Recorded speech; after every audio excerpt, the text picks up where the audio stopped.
Benvenuti a tutti, and welcome to another edition of Italian America Long Island. My name is Dave Anthony Setadicati.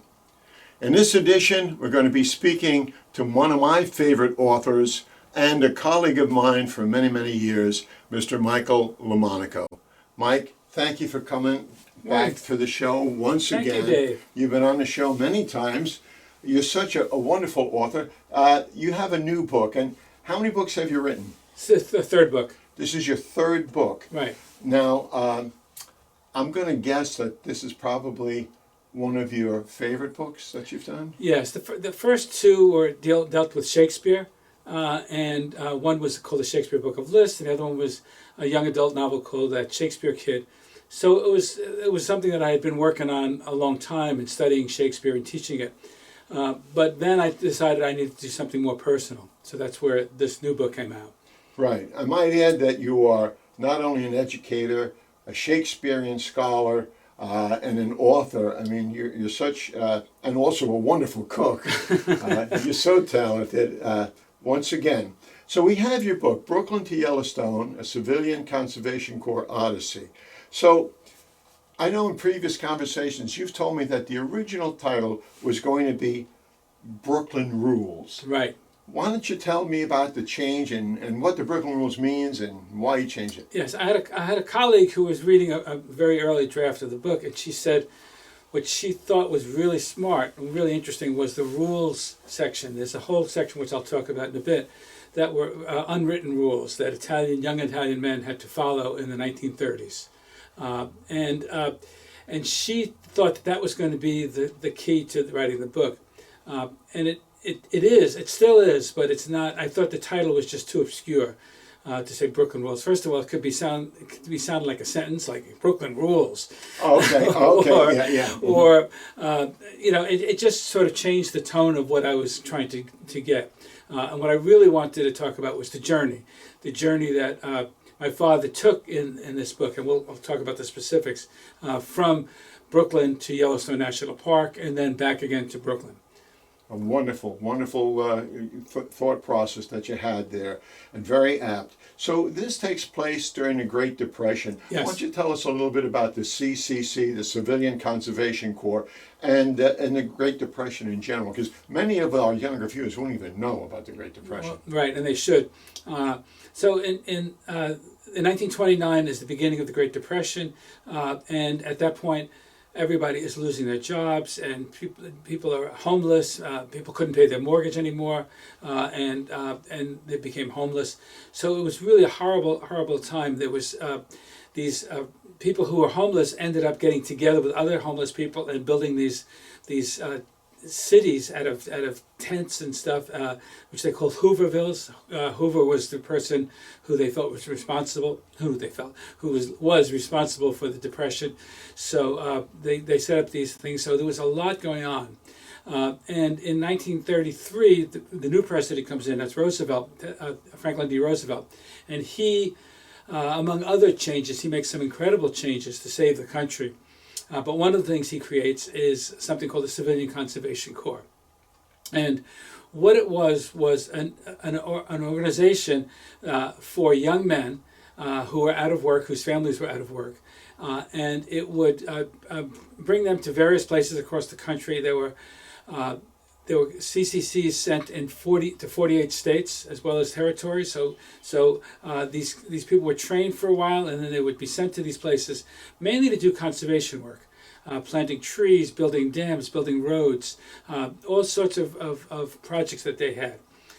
And what happened in my father's case is he was listening to one of the first, I think it was the very first fireside chat. The president would do these fireside chats with the people, and people owned radios at that time, and that was their only form of communication from anywhere. So they would listen to these fireside chats, and at the first one, he announces this program called the Civilian Conservation Corps, and the principle was these men would get paid $1 a day, mm-hmm. So depending on the month, and the majority of that money would be sent home to the family. So they would only keep a few dollars a month, but they were being provided with food and clothing and everything else, so they didn't really have much use for money other than go into the local pubs. And it was stuff. a semi-military kind of organizational plan. Yes and no. It was a lot of the people who were the leaders of it in the field were actually former military people, especially people former from World War One. But they had uniforms. So they and so right. So training. these people, the CCCs did have training and very rigorous training, and they did wear uniforms. But there was no like stripes and hierarchy and that sort of sense. Nothing like that. It was very different. And it was, from what I've learned from your book, it was really voluntary. You could leave whenever you want. You could, and even within it, if you decided you wanted to take a week off, you told your sergeant, "I'm taking a week off," and you just lost $1 a day pay for that. But Right. it wasn't like the Army where if you left without asking anybody, you go AWOL. There was no penalty for that other than just losing a couple of dollars. And it must be amazing to the young people watching, $1 a day, which was actually a substantial amount of money Yeah. during this. And the millions of people who were out of work. Yeah. Millions of people. Yes. Yes. And that's why I think Franklin Delano Roosevelt is going to go down as one of the greatest presidents that the United States has ever seen because of his genius with all of these programs, not only the CCC, but the WPA, the Works Projects Administration, the TVA, the Tennessee Valley Authority, all of these programs to give people work that the government was stepped in and how to create jobs for and he people. did a lot of work with the theater as well. Yes. Theater programs. And Right? in fact, wasn't that Diego Rivera, wasn't he one of the people that... I think so. Yes. he was hired under that, so Right. it was just brilliant, just a Yeah. brilliant thing. Now, this book, why don't you discuss in more detail the inspiration for the book and how you created it? So I'm glad you asked. So I'm going to show you something here, and I keep this in a very tightly sealed case because it's very valuable to me. So the first day that my father joins the Civilian Conservation Corps, and he was one of the first people who joined in this group, all right, in 1933, right after this announcement. He goes out and he buys this book. All right, and this is it's called Our Leader Notebook, Composition Book 120, and on the inside he writes, I'm going to put on my glasses for this. He writes, Life in the Civilian Conservation Corps of America, April 10th, 1933, and he signs his name, Michael C. Lomonico, 495 Pine Street, Brooklyn, New York. And then each page through the book is his diary. And what he does, he specifically talks a lot about the training in New York. They would go to Brooklyn to be trained. Talks a lot about that in the first part of the journal. But then once he gets on the train and heads out to Yellowstone, he writes less. And he stops dating things, and he writes probably on weekends because they're working so hard during the day that he doesn't get a chance to do any writing. Right. But he writes. Yeah, if I can interrupt you for a second. I mean, how did you come across this? How did you find this? This is the original document from the 1930s that your dad wrote in his journal. How did you get this? I know. So about 15 years ago, my brother was living in Saratoga. His name was Larry, and he sent me a box of material that he had gotten after my mother died, and he found all this material, and it was a big box full of stuff, and there was a metal container there with lots of photographs and other paraphernalia that my father had. He had a CCC pennant that he had there. I also have an antler. Elk head, horns rather, which was part of that whole package. And so in there was this journal, and I kind of looked it over and I said, yeah, that's interesting, and I kind of put it away. And then I came across it again maybe 10 years ago, and I started reading it, and I said, this is fabulous. And I read through the whole thing, and I learned about the people that he hung out with during his childhood and his early times in Brooklyn. He writes about all of the friends he had, and they would drive around places and do stuff. So a lot of it about what was going on in Brooklyn in the 1930s. And then eventually they get put on a train and they send them all out to Yellowstone. And even on the way to Yellowstone, he talks a lot about in the journal about stopping at various cities along the way, sometimes overnight, and So that was all part of it as well. So it was really enlightening. But I didn't know what to do with it. Well, this is the amazing thing. And you have taken this diary and made it, the format of the book is very unusual. I mean, I'm a former English teacher, I've read a lot of books. I haven't really come across one that has this same format. I think it's a stroke of genius. Describe the format, what you did with the diary and how you turned it into this book. Great. Actually, there's a moment in the book where, and I think this was to me was the turning point. As I'm reading through it, he writes about stopping in this one particular town in Montana, and the train had to stay overnight. So they said to these guys, we're going to be leaving at 5 o'clock in the morning, so please be back here in time and do what you want to do. So he meets a bunch of people, and they go around, and he meets this young woman, and her name was Maria, and he is really taken with her, and she's taken with him, and she invites him up to her suite. She has a hotel suite at a place called the Northern Hotel. And this is all in the book. This is what he writes. This is what he writes. We're going to call it the diary rather than the book, so we have a distinction. This is the diary. Well, exactly. So in the diary he says, it was a day I'll never forget as long as I live. So that struck me when he said that. And then he kept on talking about this, and he said, she invited me up to her room, her suite, 2 rooms, he said, in the Northern Hotel in Billings. And he said, it was a night that I'll never forget. And then he says, I almost missed the train the next morning at 5 o'clock. That must have been something very unexpected for you to read about your dad. Yes, of course. And he was very cautious not to say what happened or what he did, but it was clear to me that he did something. Right. So I kept thinking about what that night must have been like for him. Mm-hmm. Right. This was his first time with a woman doing this. That you knew of. That I knew of. I think it was his first time. Okay. He dated lots of young women in back in Brooklyn beforehand, and that was completely different once you get into the Brooklyn rules. Yes, one of the Brooklyn rules. Right, we'll talk about the rules. So he eventually he gets to the point where, and when I'm reading this, I said, I got to figure this out. So what I came up with, as you said, the plan is that I would write all the things that he left out. That would be fiction. I'd be making it up. So it is fiction rather than biography. It's both. It's a combination right, of so both. You have the real, and the way I did it in the book is I used all of his language, all of his diary entries as in italics. Okay, and that's verbatim. Exactly. Word verbatim for word. From this. Right, exactly. Word for word from this, and then everything else that I wrote would be in normal font. Okay. So you can tell the difference. Yeah. Except I wrote I didn't write for myself. The stuff that I wrote was still from him. From his point of view. And what he says in the introduction, which I wrote in the introduction, is I'm going to tell you the stuff that I left out of the diary, and that's exactly what he does. So so that's exactly it. So in my case, he talks a lot more about what happened with Maria that night. Right. I mean, it's not explicit, but it's very tender and how taken he is with her. And actually, it's a little spoiler alert. She surfaces again soon after, and he becomes very fond of her, and she him.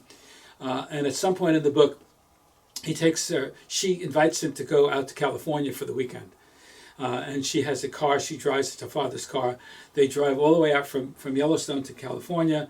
They meet her family there, her uncle and her aunt, who want to think they've eloped because clearly they're in love. And when she comes back from that, and when she comes back, she says to him, "This could be ours. Why don't you stay here? We'll get married. This farm could be ours. They'll give it to us." So this is a big turning point in the book. Exactly. And I don't want to go any further than to ruin the book for our readers, because I'm sure that they're going to run out and buy this book because it's terrific. I have to ask you. Well, let me finish what he says. So she says to him, yes. She says to him, she says to him, "Oh, this is what's going on," and he writes in the book, in the journal, "I said to her in no uncertain terms that I could never do that. I could never stay here." Never. And that goes back to the Brooklyn rules. Yes. So why don't you tell us a little bit about what is meant by the Brooklyn rules? Right. Okay. So again, these were unwritten rules, and actually, lots of other nationalities at that time had similar unwritten rules that people followed. Now, is this a term that you made up, the Brooklyn Rules, or is Yes. it Yes. is a term? So you Yes, made yes. this term up, but it's a phenomenon, societal, cultural type of thing. Okay, unwritten. Explain what you meant. The rules that didn't rules that wouldn't have existed today, obviously. Mm-hmm. Right. I have a son who lives in Georgia. That wouldn't have happened. Okay, that wouldn't have happened. Because All one right. of the rules, the first rule is you don't leave Brooklyn. Nobody leaves Brooklyn. Okay. And the idea was that even though your parents left Italy and came, Right. all these thousands of miles across the sea, the rule was you didn't leave Brooklyn now. This is where we're going to stay, and this is where you have to be. This is your home And now. it went on to talk about how you have to get a job in Brooklyn, you have to have money for the family, you have to meet a girl from Brooklyn, you have to marry this girl from Brooklyn, you have to have children, and you have to move next door as close as you can to your parents' house, and raise a family, et cetera, et cetera. So it was really a series of those kind of rules. So it's really the whole package of the Italian cultural, family-centered lifestyle Yes. that is still going on today in Italy. Mm-hmm. I mean, and now he's in America, and this is the cultural clash and he doesn't really get that clash in Brooklyn. Right. It's through the CCC that this great conflict occurs because he's really in the heart of the United States. Yep. And it's not like Italy at all. And so we have these rules that, you've got to. I know my own father, he had conflict with those Brooklyn rules because he married a woman who was not Italian. Horror. The horror. That's right. Well, let's talk about when you said, the Brooklyn rules, and you were talking about the woman that he meets that's going to take him to California. What was the expectation when you were in Brooklyn for dating? What was the relationship That there? you dated Italian women only. You only dated Italian women, and more importantly, you didn't have sex with those women Right. that you were dating. Because if you had sex with a woman and then you decided to marry her, She's defiled. exactly. Right. And actually, nobody could marry her. Right. So exactly that. So that's what they were expected to do. And that's so different from what he encounters in the book. Well, right. So now they get out to Montana, and actually even along the way, but they get to Montana, and on weekends they go up into a local town and they meet these women, and Right. and if you think about it, if you have a bunch of men from New York from Brooklyn in this case, coming to a little town in outside of Yellowstone National Park, who's it going to attract? Women from all over it Right. come because all of these unmarried single men. You had to be single. All of these men are suddenly arriving in town. Yeah. So they have dances at the. They had these big dances held at the camp. I talk about them in one of the books. In the book, one of the chapters where he actually is involved with hiring this band where they're going to come out and do perform for a dance. It's an Italian band, by the way. Really? And he goes through this whole kind of series of events about that, and it's just really interesting about the relationship with women. And again, one of his best friends ends up meeting a woman early on and dating her continuously, and he decides they're not going back home. He's one of the people that is going to rebel against the rule, and he's going to stay out there. He doesn't think about it. It's just he's too much in love with her. Yeah. And he wants to stay, and he at some point he tries to convince my father to do the same thing. You should stay here as well. You have Maria. You can marry her. Right. Well, I'm going to make a distinction here between your father and the main character in the book, because as you say, it's kind of fiction, biography kind of a thing. Yes. So my question is there any part of the story in which you wished the main character, ostensibly your father, had acted differently and gone down a different path in his decisions? I thought about that a lot. Here's the problem. If he had done any of that, I wouldn't be here. Right. So, Right. Well, I'm talking about fictionally now. I'm talking, right. No. You wish he was more rebellious to go against the rules, or that he was more concerned with the rules? No, I mean, well, the rule about the reason he leaves initially to go into the CCCs is it was desperation. Right, I mean, exactly. it was total desperation. These people could not get jobs. There was no place to work. He had a crummy job selling newspapers. Yeah. And it was just, it wasn't anything. At one point, he goes out and he goes to a barber school to learn how to cut hair. And he tries to, he buys all his scissors and everything, and then he tries to get a job, and nobody's hiring him because I guess people started cutting their own hair. Yeah, they didn't have the money. Right, exactly. So the 25 cents or 15 cents, exactly, they didn't even have that. Exactly. No, I think he did what he had to do. Yeah. So how has he changed from the beginning of the book to the end of the book? That's a great question. For some reason, which he doesn't explain, and which I didn't really try to explain it either, he sort of is selected as a leader. On the train, they ask him to be in charge of this particular train car. And he gets it's one of these sleeper things, so he has his own little, whatever they call it, compartment that he sleeps in for this one trip. And when he's there, again, when he's on the, at Yellowstone working, he becomes sort of like a foreman in the group. And then he starts driving the trucks in the group. And so he's doing a lot of kind of leadership kind of qualities, and he's learning that on the job. Now, before that, remember, he was, I should have pointed out, he did not go past 8th grade. I mean, that was as far as his education. Very few people did. You're right. You couldn't afford it. You're right. I know my mother-in-law had to leave, especially being a woman, where she had to leave in like 6th grade and get a job. Yeah. And became a seamstress in the city. And that's a very common thread for Italian Americans coming over and living during the 1930s. Right. So let's continue on about his change. So he's grown in his leadership capacity. How about in any other capacity? Has his personality changed or influenced? I think he just starts, as I said, he talk about the thing with the band. He goes and says to the sergeant, we should have this party, we should have this band. And so he's becoming a leader, making decisions like that.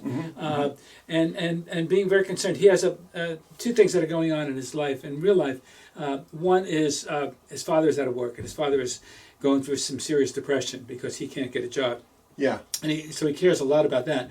But he also has a brother, his brother whose name is Larry, Lawrence, who has tuberculosis and is pretty much incurable at that point. So he's got to support that. And he's very concerned about that. So he's writing home and thinking about it. So again, part of the reason he's attracted, he's feels it necessary to come back home is to help his younger brother, Larry, and he does. And actually, in reality, a couple of years after he gets back, in like 1935, Larry dies. So it was really kind of inevitable that was going to happen. Right. What are some of your favorite chapters in the book? Well, two, several chapters, but one of them is when these men get to Yellowstone. One of the things I found out is that they feed them really well. All right, they had incredibly good food because of where they are. They had farms. They had incredibly fresh vegetables all the time. Yeah. They had steaks at night. They had roast beef. They had chicken. They had this incredible amounts of food. But if you're a group, and his group was all kids, the same kids, from 19-year-olds, mostly Sicilian from Brooklyn. What were they missing? Pasta. Exactly. No macaroni. Yeah. So at some point, and this is in the journal, these guys start a riot. They start chanting. They want macaroni. Can you see the macaroni? And they actually start a food fight. They start throwing food around the mess hall, I guess they call it. It was a mess hall, and they made a mess. And the Rangers have to come in, and they get the ringleaders and they arrest them. All right, and they don't charge them with any kind of crime, but they put them on a train and say, "You're gone." You're gone. Right? And so that happened. That kind of thing happened. So it was really kind of interesting. The other thing is, at one point, since I'm talking about food, his mother and some of his friends are sending him packages we refer to later on as care packages. And they're sending him all of these macaroni and stuff like that. And of course, they're not getting it, but they become really good friends with the chef. All right, a chef, his name is Victor, named after a chef that I'm very fond of in New York, at a restaurant called O Solomio. And Victor is one of them. And so they take all this food and they go to Victor and they said, look, he said, you know, can you make us a real Sunday dinner? You got this beef, you can make meatballs. And he says, I got it. So on the sly, he doesn't tell anybody else, and it's just for the small group of guys, half a dozen or so. He makes this incredible Italian dinner, Sunday dinner for them. All right, and so it's like one of the highlights of his time there to have this treat. Again, another aspect of the clash of cultures, Oh, the yeah. American and the Italian culture, that they even went so far as to have a little mini riot. And by the way, I should mention this. We use the term today, Italian American. Right.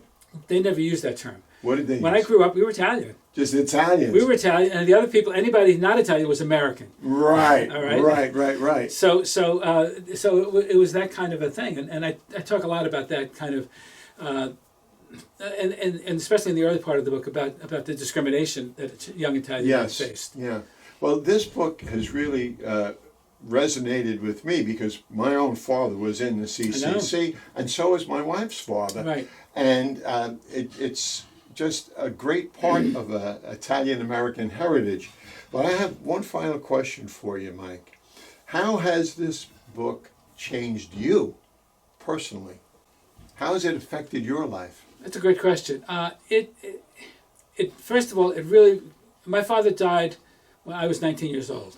Oh, tragedy. Okay, he was only 53, and of course this book takes place when he's 19 years old. Right. So I was putting in that place, and I missed talking to him as an adult. Yeah. And so how it's affected me is it made me much more conscious of what I missed in not being able to talk to him about this, and not being able to talk about him about myself and my family and what I'd become, and even to write a book. You know, he's not there, and so it made me very, very aware of that. It also made me very aware of my Italian heritage, and I've been doing presentations at the Sons and Daughters of Italy presentation. I just did one this past weekend in Glen Cove, and I did one in Smithtown. So I've been doing a lot of those kind of things, and I did something at the Italian Study Center at Stony Brook University. Yeah. So I've been much more involved with the Italian heritage idea.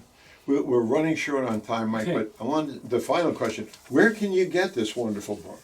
It is available on Amazon.com. Amazon? And it is readily available, and there's some really good reviews on the book as well.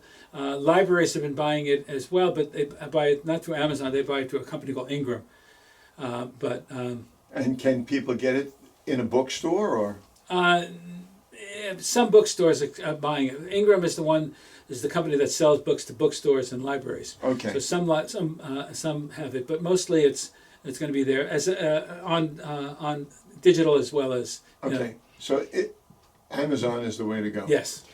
Mike, it is always a pleasure to talk with you, and this wonderful, wonderful book. I hope you have tremendous success with it. It's a book that has touched my heart, and I know my wife's heart. Thanks once again. Thank you so much. Thank you so much.